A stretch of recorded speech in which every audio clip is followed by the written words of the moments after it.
kitab Al-Usul As-Salasah, usul yang 3, sama dikarang oleh pendiri Wahabi. Wajib baro'atun minasyirki wa ahli. Menurut mereka wajib kita berlepas tangan, berlepas diri dari syirik dan ahli syirik. Ahli syirik teh kita. Dengan cara pertama, al-bugdu, tanamkan kebencian kepada kita, kepada mereka. Tanamkan kebencian kepada syirik dan ahli syirik. Tesan lihat kita tuh, matanya tuh. Jadi lihat kita tuh seperti ya musyrikin Mekah dulu. Yang kedua, wa kaffarul musyrikin, wajib mengkafirkan orang-orang musyrik. Ini. Jadi wajib mengkafirkan orang-orang musyrik. Jadi kita ini di pandangan mereka, di hati mereka adalah orang-orang musyrik dan wajib mengkafirkannya. Yang ketiga lagi, yang paling parah, wa qitaluhum, wajib untuk memerangi mereka. Ini jelas-jelas dalam kitabnya. Pantesan gaduh terus ini umat Islam setelah kehadiran mereka. Gaduh enggak?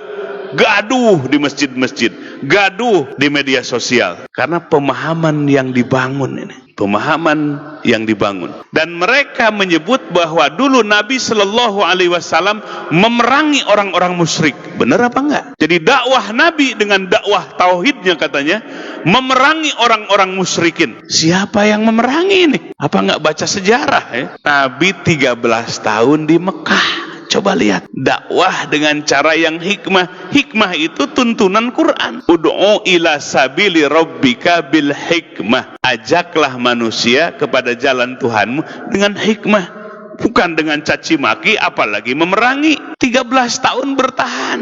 Hijrah ke Habasah tidak diterima, balik lagi ke Taif malah dilecehkan. Pada akhirnya hijrah ke Madinah.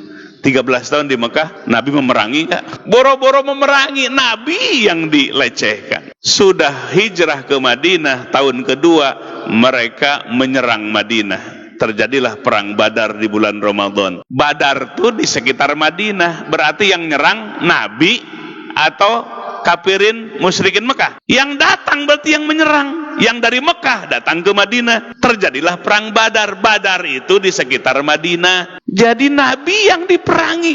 Ini dalam kitab ini, Nabi memerangi orang-orang musyrikin. Akhirnya balas dendam, jadi perang Uhud. Uhud di Madinah juga. Akhirnya kalah kaum muslimin. Kemudian mereka menyatukan kekuatan, terjadilah perang Ahzab atau perang Khandaq, parit. Mereka datang dari Mekah ke Madinah. Ternyata Madinahnya sudah dibikin parit. Jadi mereka yang terus memerangi kebenaran, memerangi Nabi. Ini dalam kitab ini, Nabi mendakwahkan dakwah tauhid sehingga Nabi memerangi orang-orang musyrikin. Pantesan tuh lihat di Saudi Arabia nggak boleh berkembang madhab yang lain, madhab mereka aja. Di Masjid 2 Mekah dan Madinah, Nabawi dan Haram, dan di masjid-masjid yang lainnya. Karena ini kitabnya, ini yang membuat orang jadi begitu. Jadi yang pertama, paham Wahabi bukan kata orang, bukan katanya, langsung Bapak baca kitab-kitabnya. Pertama kitab Al-Majmu'ul Farid, syarah kitab Tauhid. Yang kedua kitab Al-Usul As-Salasah. Dan yang ketiga ini yang Bapak baca